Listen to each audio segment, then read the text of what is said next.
కోటప్పకొండ. ఇది గుంటూరు జిల్లాలోని నరసరావుపేట మండలంలో యలమంద గ్రామ పరిధిలో కలదు. ఇక్కడ త్రికోటేశ్వరుడు నిలవై ఉన్నాడు. ఇక్కడ ఉన్న కొండను ఏ కోణం నుండి చూసినా 3 శిఖరాలు కనపడతాయి. అందుకే దీన్ని త్రికూటాచలమని పిలుస్తారు. త్రికూటేశ్వరుడు అని పిలవడానికి కూడా కారణం అదే. ఇక్కడ ఉన్న 3 శిఖరాలను బ్రహ్మ, విష్ణు, రుద్ర రూపాలుగా భావిస్తారు. ఈ ఆలయం 1172 నాటికే ప్రసిద్ధి చెందింది.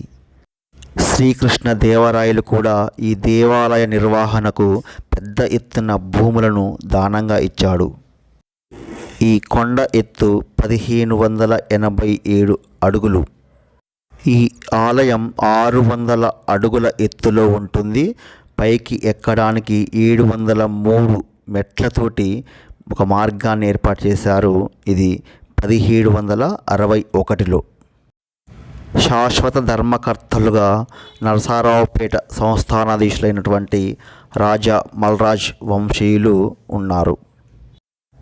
మనం పైకి ఎక్కగానే ఆనందవల్లి అమ్మవారి దేవాలయం ఉంటుంది. మొదట వారి దర్శనం అయ్యాకే స్వామివారిని దర్శనం చేసుకుంటాము. ఆనందవల్లి ఒక యాదవ వంశానికి చెందినటువంటి గొల్లబామ. తండ్రి పేరు సుందుడు, తల్లి కుందిరి. ఆనందవల్లి పుట్టిన తర్వాత వాళ్ళు ధనవంతులు అవుతారు. తర్వాత ఆనందవల్లి శివుని భక్తురాలుగా మారిపోతుంది.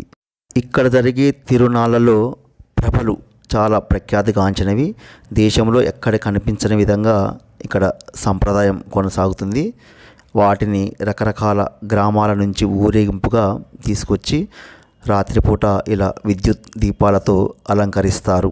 తెల్లవార్లు కూడా సాంస్కృతిక కార్యక్రమాలు జరుగుతాయి.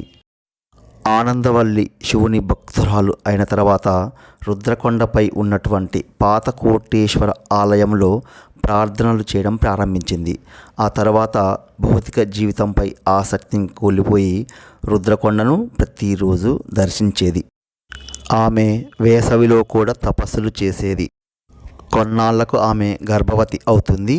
అయినప్పటికీ గర్భంను ధరించిన విషయం పట్టించుకోకుండా ప్రతిరోజు ప్రార్థనలు కొనసాగించింది. ఆమె పూజలు చేయడానికి అంత ఎత్తైన కొండను ఎక్కుతూ దిగుతూ ఉంటుంది.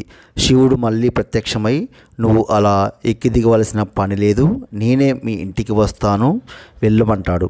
వెళ్ళే ముందు వెనక్కు ఎక్కడ కూడా ఆగి చూడకూడదని చెప్తాడు. అలా ఆమె వెళ్తూ ఉంటుంది. ఇంత మునుపు మనం చెప్పుకున్న 3 కొండల్లో ఒక కొండ అయినటువంటి బ్రహ్మకొండకు దగ్గరికి రాగానే అనుమానం వచ్చి వెనక్కు చూస్తుంది. అప్పుడు జంగర దేవర రూపంలో ఉన్నటువంటి శివుడు పక్కనే ఉన్న గుహలోకి వెళ్ళి లింగరూపుడయ్యాడు.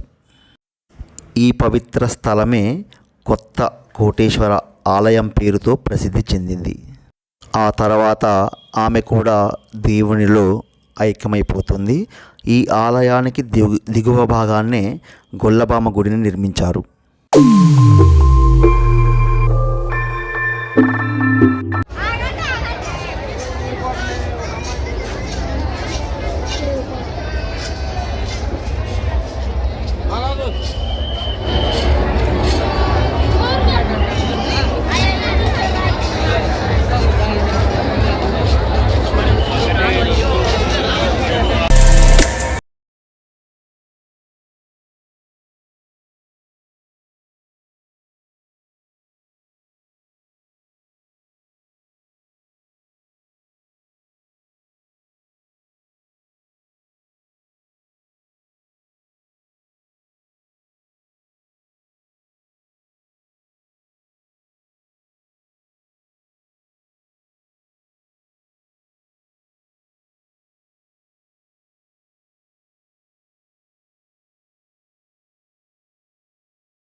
ఈ కొండకు సంబంధించి ఒక ఆసక్తికరమైన విషయం ఏంటంటే ఈ కొండపై కాకులు వాలవు.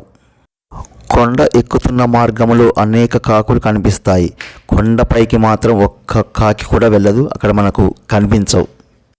దీనికి సంబంధించి ఒక ఆసక్తికరమైనటువంటి కథ గలదు. ఇంతకు మునుపు మనం చెప్పుకున్నటువంటి ఆనందవల్లి గర్భం ఎందుకు వస్తుందంటే శివుడు ఆమె భక్తిని పరీక్షించడానికి శివుడే రప్పిస్తాడు.